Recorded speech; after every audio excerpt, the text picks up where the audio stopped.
mga kapatid. Meron po kasi akong katabi dito, no? At ang kanyang ama actually ay suki natin dito. Yes! Nanibago ka ba na hindi yung father niya yung katabi natin? Yung tatay ang laging kausap natin Mga kapatid, ang pinag-uusapan po natin ay walang iba kundi si Tommy Tiangco. Ayan Hello po. po. Hello po.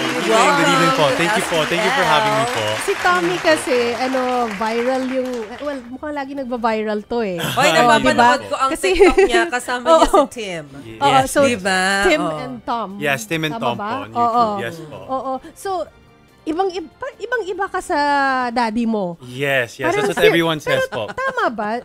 Or baka it's different behind closed doors. Baka siya kengkoy din. Yun like nga you. po behind closed doors, siya naman yung mas nagpapakita ng kengkoy side. Ako naman mas nagpapakita ng serious side. Oo. Yeah. Pero, Iba't ibang persona. So yun, patikim lang po yan. Pero syempre mga kapatid, wag natin kalimutan yung mga kababayan natin dyan sa Visayas, no, na alam natin yung nangyari nung September 30, niyanig nga nung 6.9 magnitude na lindol.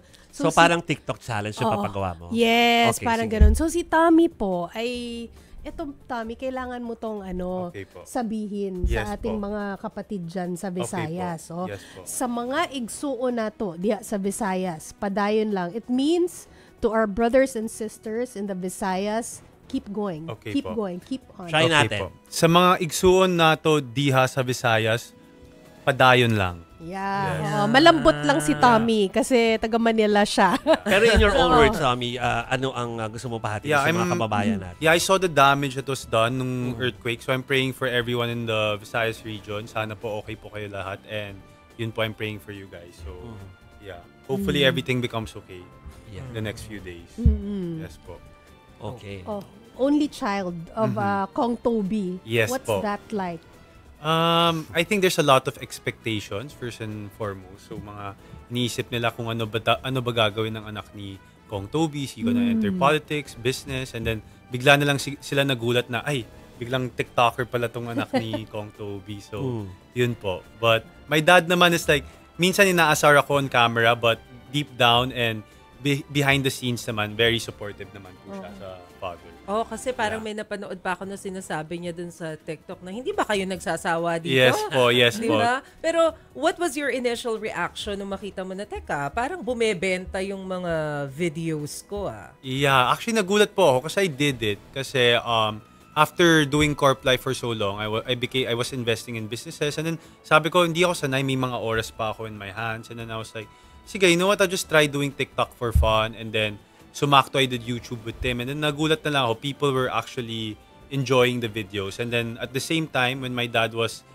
always being shown in the hearings, biglang yung mga tao ginawa na kaming memes overnight. So parang yung dad ganito, yung anak parang nagloloko-loko lang. So yun po. Yeah. Pero gusto kong hingin yung thoughts mo dun sa mga comment nila na syempre nauso yung Nepo babies. Yes Tapos po. may comment na Nepo bayaan. Yes po, yes po. Ano gusto mo sabihin? Yun nga po sabi mga tao minsan, nako, ang daming Nepo baby. So yung mga sagot ko sa kanila, pero ako pwede maging baby nyo na lang. Ganun lang.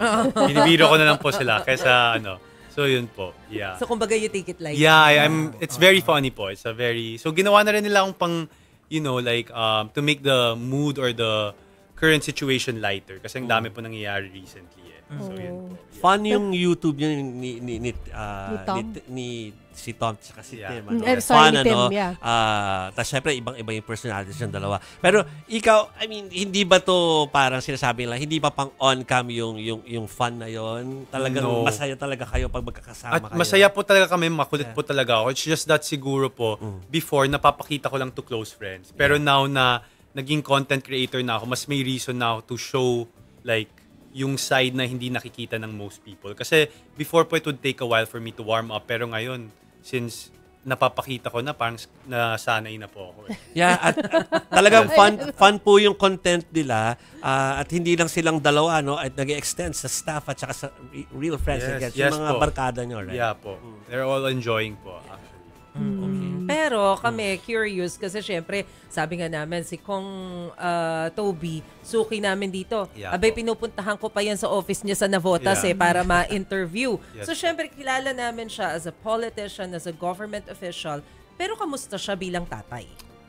He's number one po, he's very supportive, but at the same time po, very I wouldn't say strict, pero gusto niya talaga na yung mga values ko are in the right place. So, how he depicts himself on when it comes to good governance or being a politician, yun rin po yung pinapakita niya sa akin. So he tells me whether or not you're gonna enter politics or wherever you choose to go in life, kailangan you always do the right thing, kahit mahirap. So, yun po. Open ka ba to politics? Before mo sagutin, nandoon kasi ako sa room nung huling punta rito ni Congressman Toby. Ay, marami siyang na-share. Marami siyang silika doon sa isang room doon.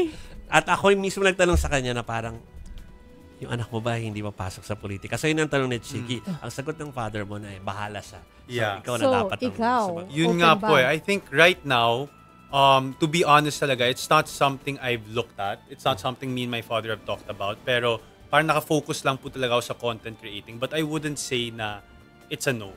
So, pero right now po talaga yung focus ko po ngayon is in what I'm doing. Kasi sobrang enjoy ko po and parang I feel like nahanap ko yung passion ko po. But do you talk about politics at saka yung mga social issues like ngayon ang init-init ng usapin sa flood control? Pinag-uusapan niyo yun sa bahay? Hindi po, ma'am. Kasi ayaw po ng dad ko na parang I think There was a rule, no? there's a rule. There's a No rule talaga. politics Ever at since home. bata ako, leave politics. And then, when he enters the house, gusto niya pinag-uusapan talaga mga... family.